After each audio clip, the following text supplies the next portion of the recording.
What is your first feeling when you hear the word aging? Be honest with yourself. Is it a quiet tightening in the chest? A subtle sense of loss? A wave of resistance? Or even fear? You are not alone in this. Our world sells us a terrifying story of decline, a story of fading relevance, of losing our strength, of becoming invisible. We're taught to fight a war against time, a war we're destined to lose. But what if that story is a profound lie? What if the second half of your life is not an epilogue, but the richest, most complex, and most meaningful act of the entire play? What if everything you have done up until now was simply the preparation for your real work? What if aging is not a problem to be solved, but a spiritual art form to be mastered? Today, guided by the deep wisdom of Carl Jung, we are not going to talk about anti-aging. We're going to talk about the art of a conscious aging. We will explore why the afternoon of life has its own sacred purpose, and why the goal is no longer to gain more, but to become more. This is not a session about how to stay young. It is an invitation to discover a new kind of power. The quiet, deep, and unshakable power of the sage. Let's discover the hidden purpose and the profound beauty of growing older. That feeling of being lost in midlife, that quiet, hollow ache that visits you on a Sunday night, is not a crisis. It is a summons. It is the soul's polite and then insistent invitation to a new kind of journey. And it often begins with a heartbreaking realization. The map that got you here will not get you there. Carl Jung called this the great turning point of the afternoon of life. To understand it, we must first understand the two great mountains we are all asked to climb. The first mountain is the mountain of the ego. This is the work of the first half of life. It is the heroic, necessary, and often exhausting journey of building an identity in the world. We climb this mountain to get somewhere, to get the career, to get the family, to build the home, to earn the respect of our peers. We are building our persona, our strong, capable, and successful mask for the world. And for a long time, this climb is meaningful. It is driven by the fire of ambition and the need to prove ourselves. But then, something happens. For some, it is a great success. You finally reach the summit you have been striving for your entire life. You get the corner office. The children are grown. The mortgage is paid. You stand at the peak, look out at the view you have always dreamed of, and you feel nothing. Just a quiet, cold wind and a terrifying whisper, "Is this all there is?" For others, it is a great failure, a divorce, a job loss, a health crisis. The mountain you were climbing crumbles beneath your feet, and you find yourself in the valley, broken and disoriented, the old map in tatters in your hand. I remember my own summit. It wasn't a mountain of wealth or fame, but a mountain of intellectual competence. My identity was built on having the answers, on being the wise one. And I climbed, and I learned, and I achieved. And then I arrived, and the silence at that peak was deafening. The validation I had worked so hard for felt like ash in my mouth. That ache, that profound spiritual loneliness, was the beginning of my true education. It was my summons. Whether you arrive at your summit and find it empty, or you are thrown from the mountain into the valley, the result is the same. The game of the first half of life is over. This is not a personal failure. It is a universal psychological law. Jung taught that the morning of life is for the ego. It is about expansion, about doing, about conquering the outer world. But the afternoon of life belongs to the soul, to the self. And the soul is not interested in climbing higher in the same direction. It is interested in depth, in meaning, in a journey not outward, but inward. The exhaustion you feel, the burnout, the sense that you are an imposter in your own life, is the reign of your ego coming to its natural and necessary end. It is the sunset of a certain kind of light. And our culture, which only worships the bright, heroic sun of the morning, has taught us to fear this sunset, to see it as an ending, a decline, a loss. But it is not. It is a transition. The brilliant, focused light of the sun is giving way to a different kind of light. The soft, mysterious, and vast light of the moon and the stars. The light that allows you to see not just the world, but the cosmos. This is the great work of the second half of life. To stop looking for the next mountain to conquer and to begin the quiet, courageous work of exploring your own inner universe. Pause with me here for a moment, just for a breath. I invite you to ask yourself, what mountain have you been climbing? What is the summit your ego has been striving for?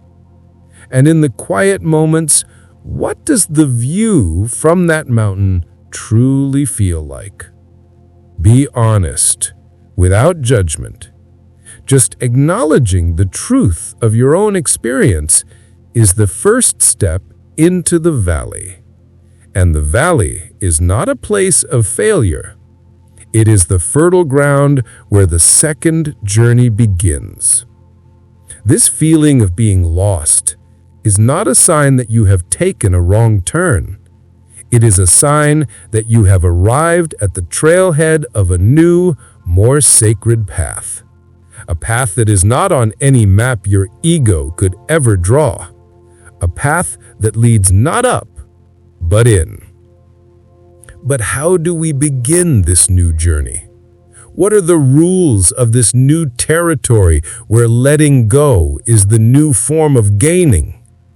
It begins with a great reversal, a profound shift in how we measure the value of our own lives. The journey into the second half of life begins with a profound shift in the very laws of your universe.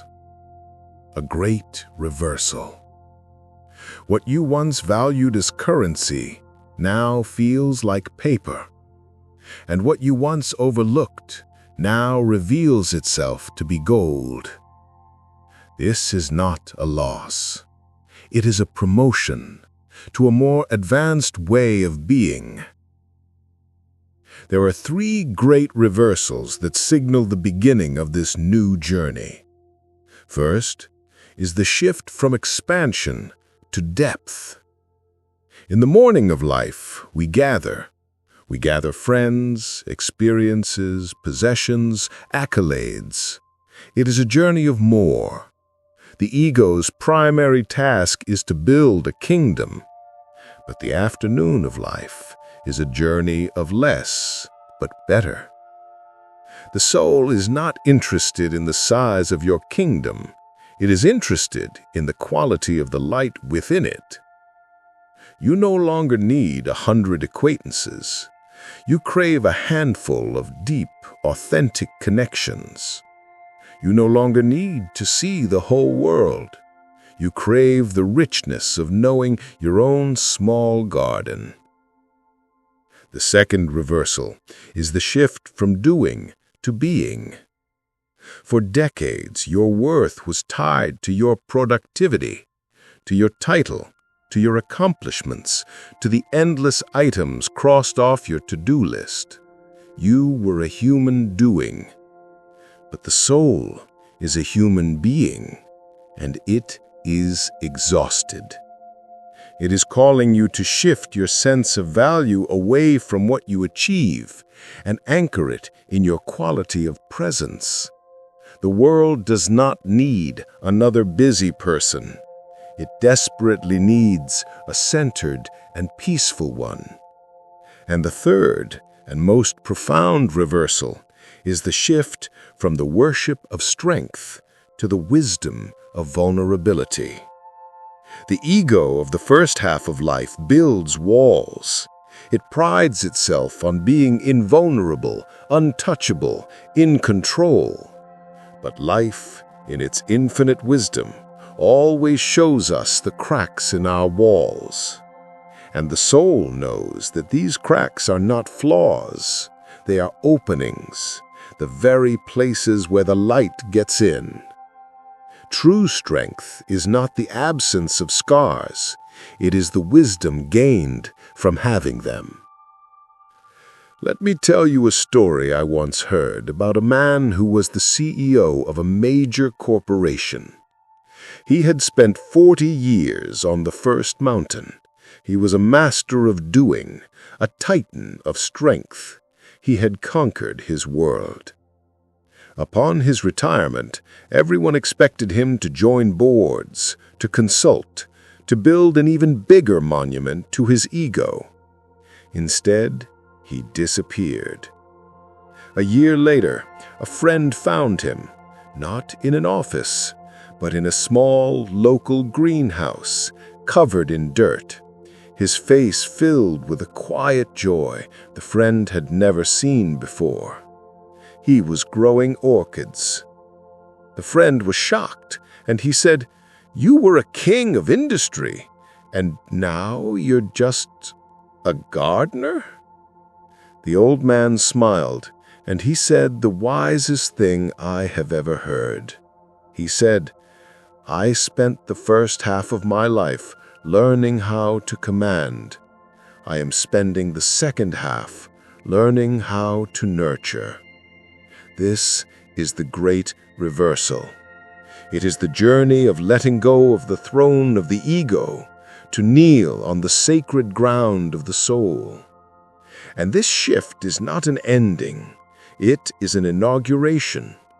It is the moment you stop playing the role of the hero and you begin to step into the quiet, powerful, and essential archetype of the second half of life.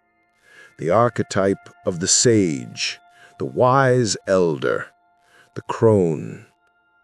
The sage is not a retired hero. It is a completely different kind of power. The hero's power is in his sword. The sage's power is in their presence. The hero's task is to find the answers. The sage's task is to hold the questions. The hero seeks to change the world. The sage seeks to understand it. Our culture has forgotten this archetype. It has no place for the elder except to push them to the margins. But your soul remembers, and the ache you feel is the ache of this wise old part of you asking to be born. Pause with me here, just for a moment. I invite you to think of a time recently when you had the choice to speak or to listen. A time you had the choice to give advice or to simply offer your quiet, compassionate presence. If you chose the quiet path, if you chose to listen, to hold space, that was not a moment of passivity. That was a moment of the sage whispering within you. Acknowledge that. Honor that. This is how we begin to embody this new role, not by doing more, but by being more. The task is to shift from accumulating information to cultivating wisdom. Information is knowing that a tomato is a fruit. Wisdom is not putting it in a fruit salad. Wisdom is embodied knowledge, knowledge that has been passed through the fire of your own lived experience, your own failures, your own heartbreaks. It is knowledge saturated with compassion.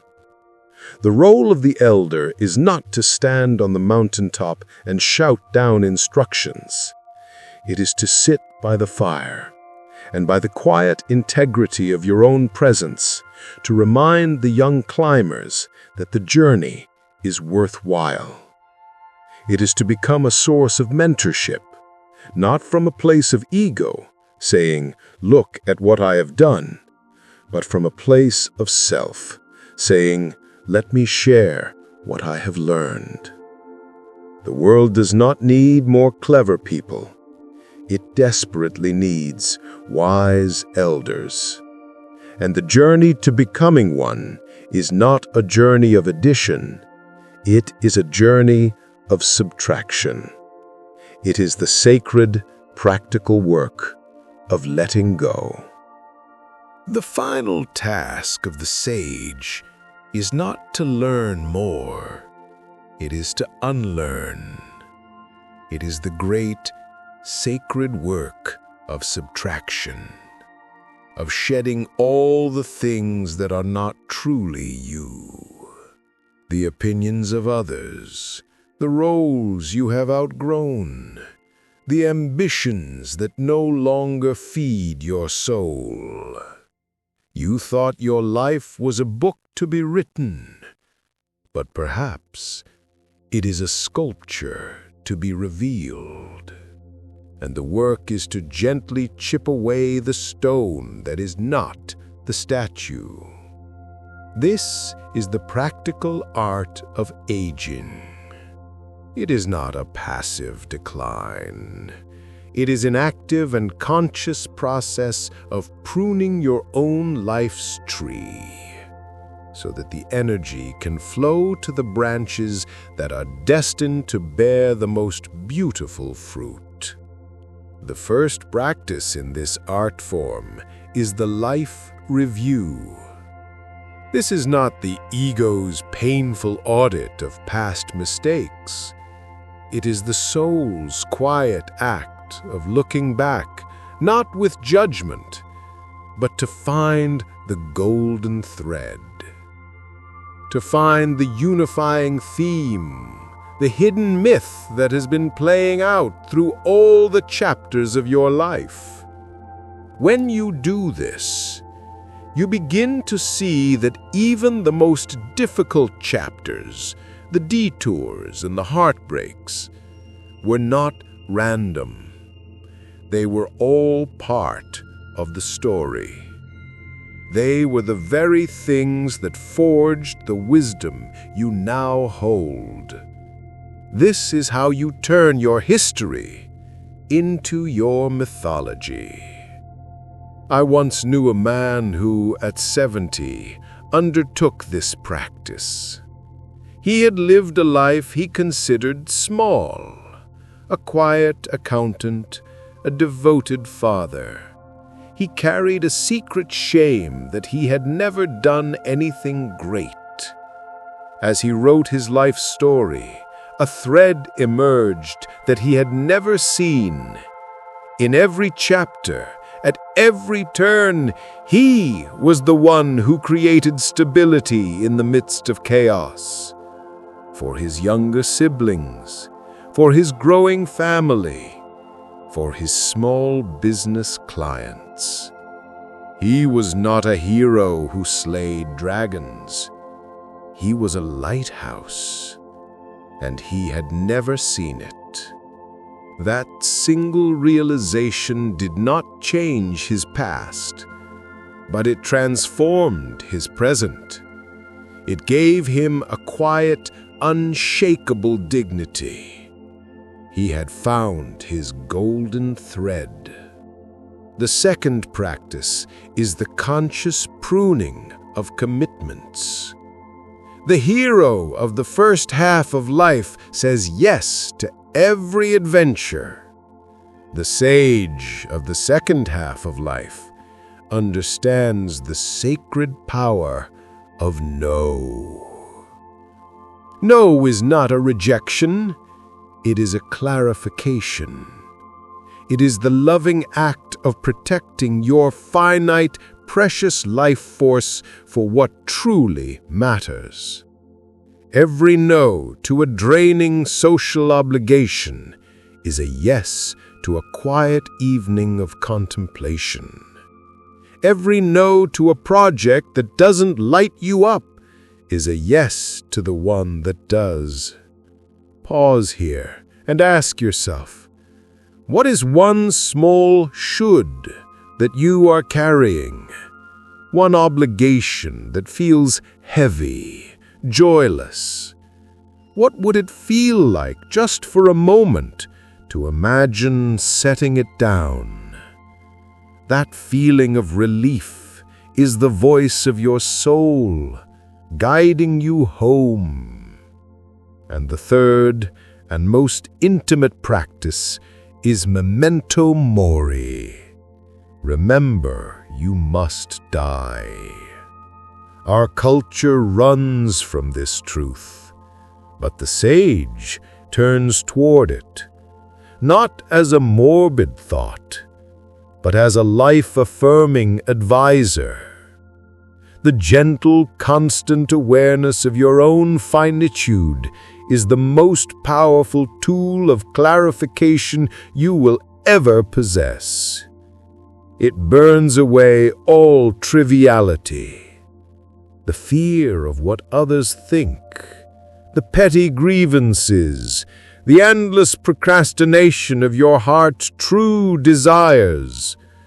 Death is the advisor that never lies, and its only question is this: in the little time that is left, what truly matters?